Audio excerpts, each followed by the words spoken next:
Y'all ever misremember that you were supposed to make a meme video in a request and you just hold on to one aspect of the request and then forget until the night before the video is due and you record the intro? Me neither. That would be weird. My name is Tommy. Welcome back to the channel. Time for another episode of Min-Maxing for Fun and Profit in Pathfinder 2nd Edition. Today, by request, it's a meme build that I forgot was a meme build. I'm very smart. But fast characters in Pathfinder 2nd Edition. Today we're building up the Lightning Bruiser, something I've played quite a lot in. Yes, Achilles, you were there for it. You're so something I've played a lot in older editions of Pathfinder, so I know what's really good to play against it, so I know what you want to build to hedge your bets. But if you're liking what you're seeing, remember to like, subscribe, ding the bell, stay caught up on all your stuff. For now, let's dive in.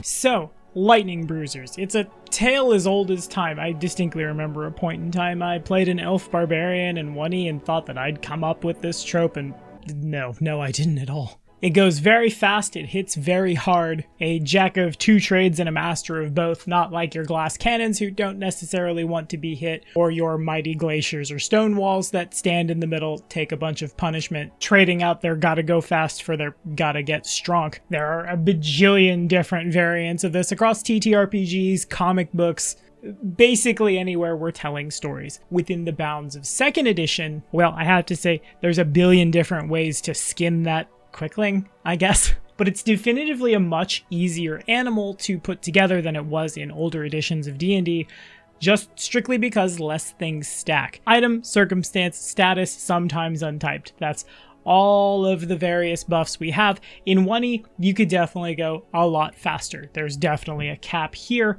but the cap still turns you really, really fast, and in a world where you can stride 3 times, it already feels like you're way faster than anything in older editions, cause like spring attack is baked in from level 1, right? Stride, strike, stride back from whence you came. The crux of the build will be built on the Dragon Instinct Barbarian. Classically, one of the fastest things in the game, you know, that thing that gets angry and runs real fast. It also can hit real good. It also has a lot of staying power in terms of its HP, and has some tech that only true barbarians get to go real fast. For our ancestry, an elvish Undyne, partially for a fleet nimble elf's ability to just outrun everyone, and the Undyne to round out some of the drawbacks that Lightning Bruisers can have. Generally speaking, if you've got someone going very, very fast, the best way to counter them is to remove that amount of ground or put like a solid object in front of them. Both the Barbarian and the Undyne have answers for this. Martial discipline, choosing athletics for our background. We will begin play with a strength of 18, a dexterity of 12, a con of 12, an int of 14, just stay with me on that one, a wisdom of 12, and a charisma of 10. We will be, of course, using free archetype for this video because it's super dope. Follow this card right up here if you don't know what it is. Seriously, it makes all of your 2nd edition games better if you include this. Just try it once. I swear you'll like it. Entirely for the witch dedication. Sometimes gotta go fast also means gotta have access to spells, and the witch has a lot of really cool synergy, specifically with the dragon barbarian. I know we've built around it again, but like we have to go into a caster to get some stuff we want, so it seems like we might as well double dip for value. But I digress. Class feats, here we go. Out the gate, sudden charge. Why? Because we're speccing to go fast. We definitely want to scream at the top of our lungs, pick up our miniature if we're lucky enough to have an in-person game, put it on the other side of the graph paper, and then pick up the goblin mini and huck it across the room because we've just yote it across the vast wilds of space. Speaking of attacking things while charging, here's some fun tech to add to any Lightning Berserker in 2nd edition, a reach weapon. That more or less says your speed is 5 feet greater because your reach is a little greater, and since you can still attack adjacent things with, in our case, a glaive, because we want that sweet, sweet deadly trait, we're not disincentivized if someone gets up in our face. Next up, moment of clarity, because we're going to be a caster. If we're very angy but would also like to very spellcast, for 1 action, inhale, exhale, chill the fuck out for a second, then cast your magic. And then at level 4, bashing charge. For 2 actions, stride twice, At one point during your movement, if your movement passes through or ends adjacent to a door, window, fence, wall, or similar obstacle, you can attempt an athletics check to force open the obstacle with a +1 circumstance bonus to the roll. On a failure, your movement ends, but since we could very easily become legendary in athletics on this build, and again, because sometimes walls get in the way,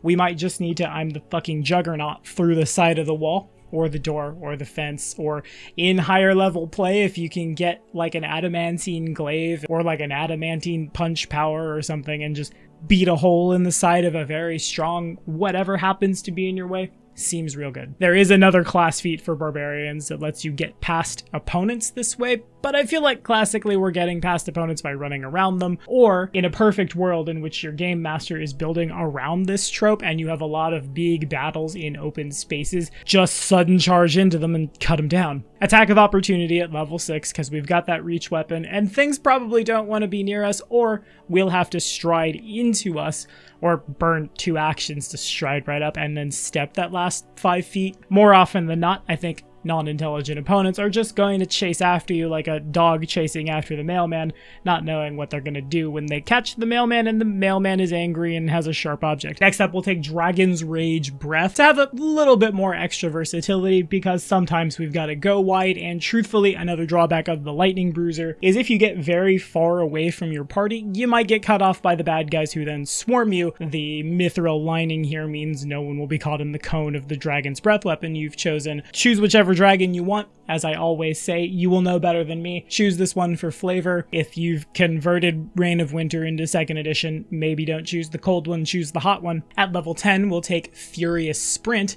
For 2 actions, you can stride up to 5 times your speed in a straight line. We'll do that math in a moment. Or you can increase this action to 3 times over to stride up to 8 times your speed in a straight line when you really gotta get somewhere in a rage. Is it extra as hell? Why, yes, friend, it's extra as hell. But extra as hell is kind of what we're going for here. And there are a lot of adventures where that extra speed really can pay off. I'm going to speak with a 1E lens because I'm a little more well versed in 1E stuff as opposed to 2E stuff at this level of play, but off the top of my head, around level 10, there were a lot of big open, you are either assaulting a fortress or defending a town, where you might need to casually be on the other side of the town real fast. If nothing else, it makes for a really hilarious scout when you get caught. Rage, attack a bunch, then next turn, Furious Sprint in a straight line. Hopefully that straight line doesn't intersect any chairs or things you could trip over, to get back out of whatever dungeon and then run to camp real fast, shouting, the bad guys are coming, the bad guys are coming. We'll next take Dragon's Rage Wings. While you are raging, you gain a fly speed equal to your land speed. If you're flying when your rage ends, you start to fall. You take no damage from the fall and land on your feet.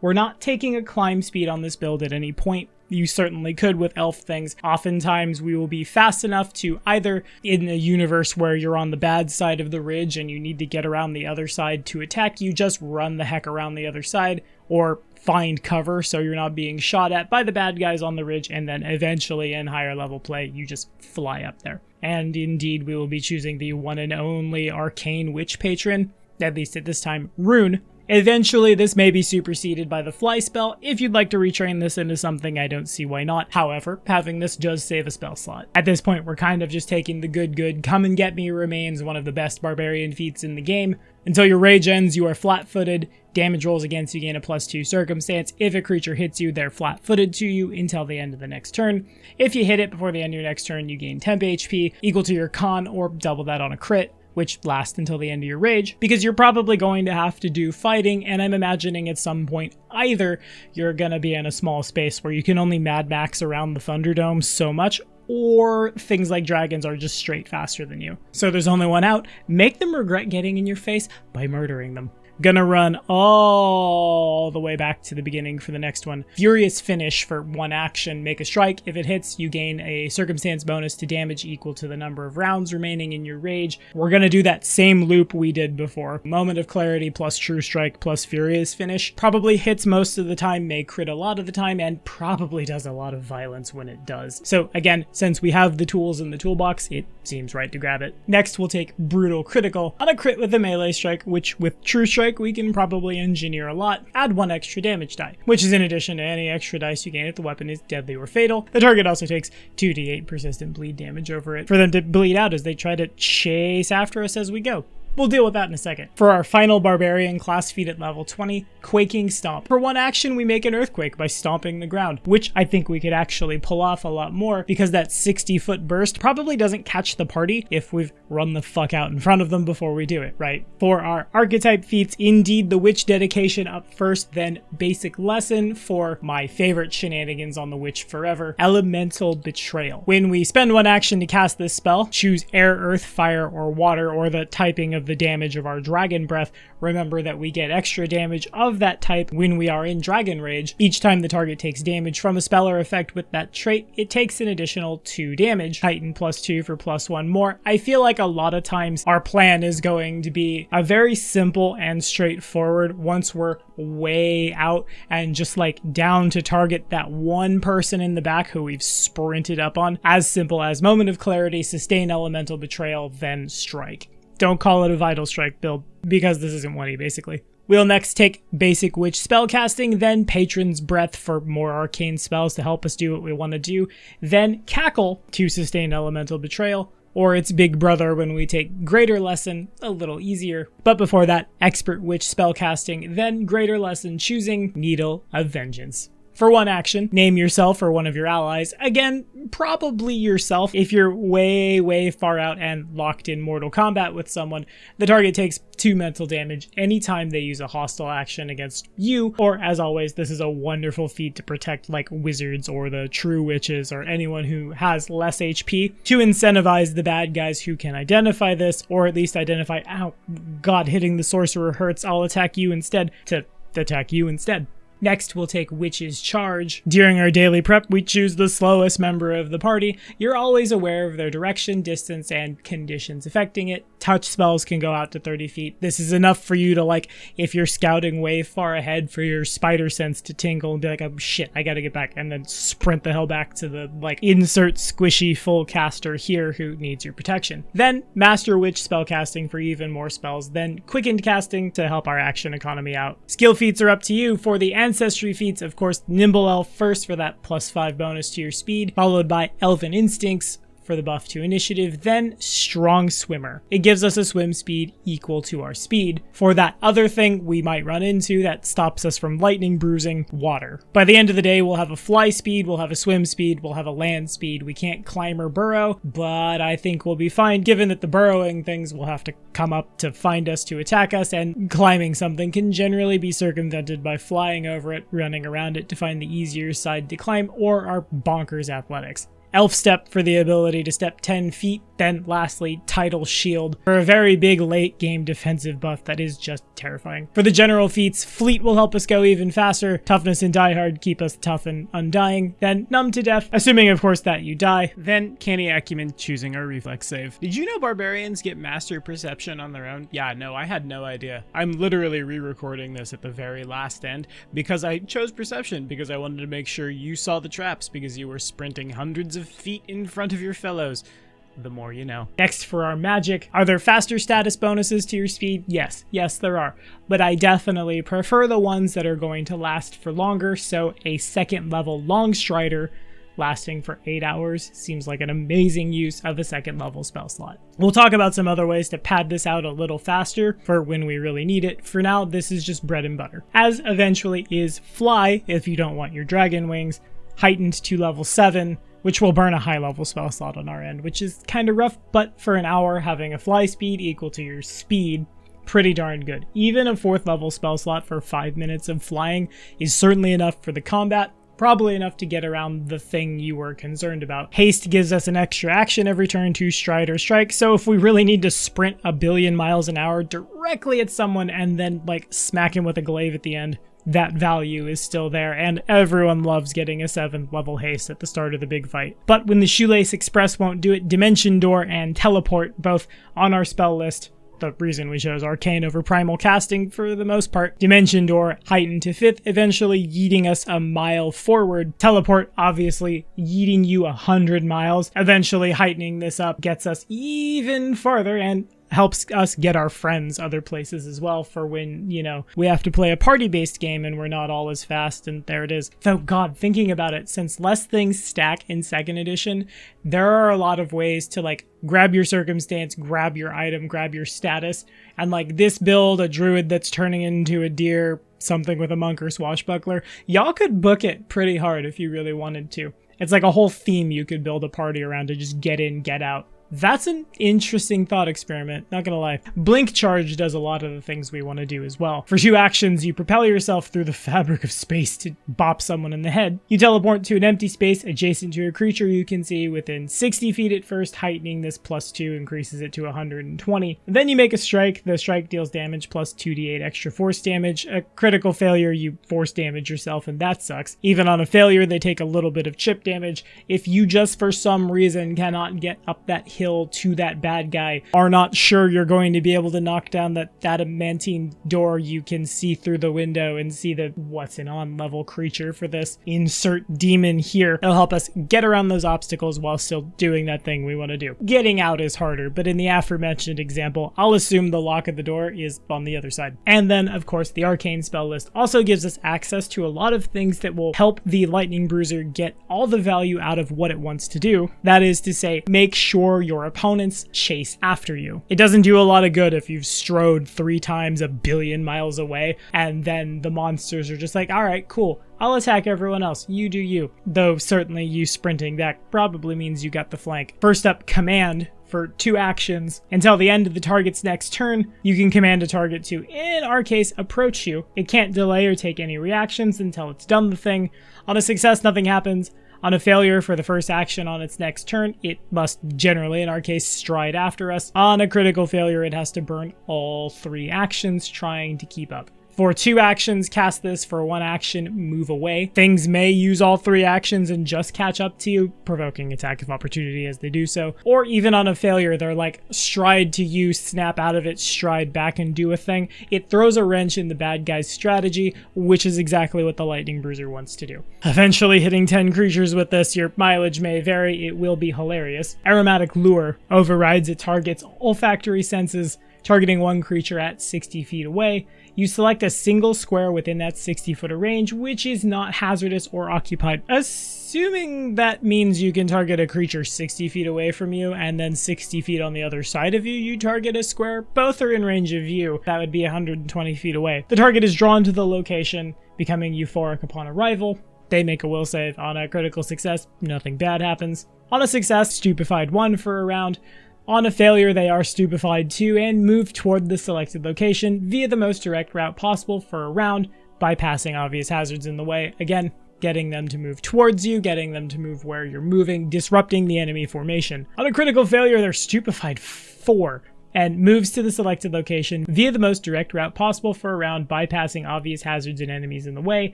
If the creature reaches the destination, it has to stay there for 1d4 rounds, but can otherwise act normally. Heightening the spell lets you target additional creatures and select different squares within range as their destination. Pulling apart enemy formations is really cool, and then getting them to loosely chase after you, though they'll probably avoid the glaive coming at their neck in the process, so that's good. Brings them away from everyone else, singles them out. On subsequent turns, you can go rush after them and beat them up. They either will isolated attack you or retreat, provoking and/or burning actions to do so. True Strike for 1 action until the end of your next turn. You roll with advantage when you attack. Like I said, this plus Furious Finish feels real good, so we gotta take it. Agitate feels very open, targeting 1 creature on a will save with a variable duration out to 30 feet. During the duration of the spell, the target must stride, fly, or swim at least once each turn, or take 2d8 mental damage that turn. The GM might decide to add additional move actions, should cause them to stride and get attacked by the fighter,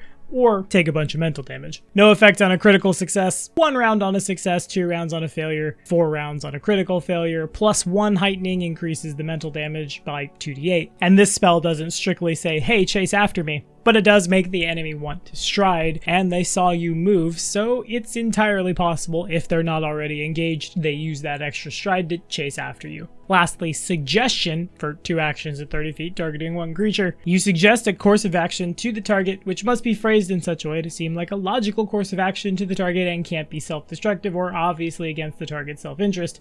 So not, hey, go jump off this cliff, haha, but something like, hey, if you don't catch me, I'm going to go to the thing you're protecting and really mess it up, and or, hey, you should come after me, I'm gonna flank you otherwise if you don't. Someone needs to respond to this. On a critical success, they're unaffected. The target knows you tried to get in their head. On a success, the target is unaffected and thinks it was just words. On a failure, they immediately follow your suggestion at a duration of 1 minute or until the target has completed a finite suggestion or the suggestion becomes self-destructive or has other obvious negative effects. So like once they realize they can't take you, they might run off. A critical failure does it for an hour though. So if nothing else, just stay out of range of them and they continue chasing you until it's too late. Heighten this to 8th level and we can hit everything on the board about it. You know, when we're really wanting to test ourselves. For our key items, the Jerkin of Liberation, +2 greater resilient studded leather, gives us a +15 foot item bonus to our speed.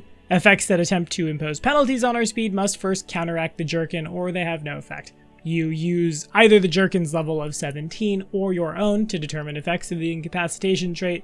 This is mostly just for, again, more gotta go fast. Sometimes we will want to cast Fleet Step on ourselves for a +30 status bonus to our speed for a minute. Again, since that doesn't sit for 8 hours, I like it considerably less. And by that same token, the Potion of Expeditious Retreat will unfortunately become Fleeing 1 for a minute, and the status bonus falls off after you're done fleeing, but I mean, again, when you gotta go, you gotta go. It exists. So, all things considered, a Fleet Nimble Elf has a base speed of 40. The Jerkin is a +15 item bonus. Longstrider is a 10-foot status bonus. All told, that's a move speed of 65. Are there faster things in the universe? Yes, but remember, we have a lot of things baked in-house, both with our casting and with our barbarian class feats and our ancestry feats, to be able to use this move speed in multiple forms.